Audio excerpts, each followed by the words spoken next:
Hi students, welcome to Neet Tricks. நம்ம இந்த வீடியோவில் என்ன பார்க்க போகிறோம் அப்படின்னா 7.5% ஸ்டூடெண்ட்ஸ்னோட அச்சீவ்மெண்ட் தான் பார்க்க போகிறோம். என்ன அச்சீவ்மெண்ட்னு கேட்டிங்கன்னா திஸ் இயர் 2022ல் எக்கச்சக்கமான ஸ்டூடெண்ட்ஸ் நம்ம சேனலை சப்ஸ்கிரைப் பண்ணி நம்ம கைடன்ஸ் பண்ணதில் எக்கச்சக்கமான students government college and self financing காலேஜில் ஜாயின் பண்ணியிருக்காங்க.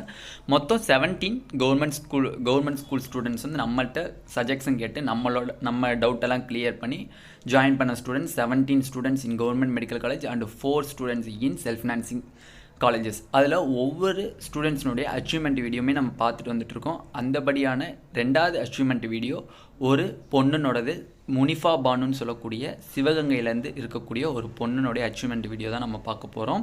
அந்த வீடியோவுக்குள்ளே போகிறதுக்கு முன்னாடி நம்மளோட நீட் ட்ரிக்ஸ் சேனலை சப்ஸ்கிரைப் பண்ணிக்கோங்க, கூடவே இருக்கக்கூடிய பெல் பட்டனை கிளிக் பண்ணிக்கோங்க. அப்போ தான் நம்ம போடக்கூடிய வீடியோ உங்களுக்கு நோட்டிஃபிகேஷன் வரும். அந்த பொண்ணு ஸ்டடி டிப்ஸ் எல்லாமே 2023 ஸ்டூடெண்ட்ஸ்க்கு சொல்கிறாங்க. பார்க்கலாம்.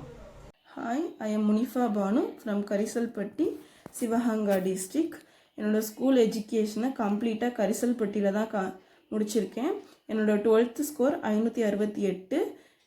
நான் வந்து ஃபஸ்ட் அட்டம்ப்டில் நீட்டை வந்து கிராக் பண்ணியிருக்கேன். என்னோட நீட் ஸ்கோர் 325. எந்த ஒரு கோச்சிங் சென்டரும் போகாமல் என்னோட செல்ஃப் கோச்சிங்கில் மொபைல் ஃபோன்ஸ் அண்ட் யூடியூப் லெக்சர்ஸ்லாம் ஃபாலோ பண்ணி நான் படிச்சிருக்கேன்.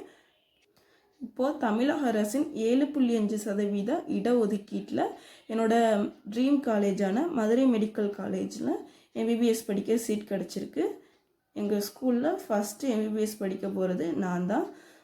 ஸோ ஹாப்பியாக இருக்குது.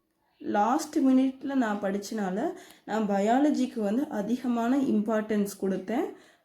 கெமிஸ்ட்ரியை பொறுத்தளவு ஆர்கானிக் கெமிஸ்ட்ரியில் அதிகமான ரைட்டிங் ஒர்க் வேணும், அண்டர்ஸ்டாண்டிங் எல்லாமே வேணும். இன்ஆர்கானிக் கெமிஸ்ட்ரியை பொறுத்தவரை நம்ம அதிகமான மனப்பாடம் பண்ணணும், கான்செப்டை புரிஞ்சுக்கணும். நான் வந்து பயாலஜியில் மோஸ்ட்லி டயக்ராமேட்டிக் கொஷின்ஸ்லாம் வீடியோஸ் பார்ப்பேன், அதோட அனிமேஷன் வீடியோஸ் பார்ப்பேன். இப்போ ஹார்ட் எப்படி ஃபங்க்ஷன் ஆகுது, கிட்னியோட ஃபங்க்ஷன், லங்ஸோட ஃபங்க்ஷன் எல்லாமே நம்ம வந்து ஒரு அனிமேட்டிக் வீடியோவில் அது எப்படி ஒர்க் ஆகுது, எப்படி ஃபங்க்ஷன் ஆகுது அப்படின்னு படிச்சிட்டோம்னாலே அதுலேருந்து எப்படி கொஷின் கேட்டாலும் நம்ம அட்டன் பண்ணி எழுதிடலாம். ஸோ எனக்கு இந்த அனிமேஷன் வீடியோஸ் பயாலஜியில் கொஞ்சம் ஹெல்ப்ஃபுல்லாக இருந்துச்சு.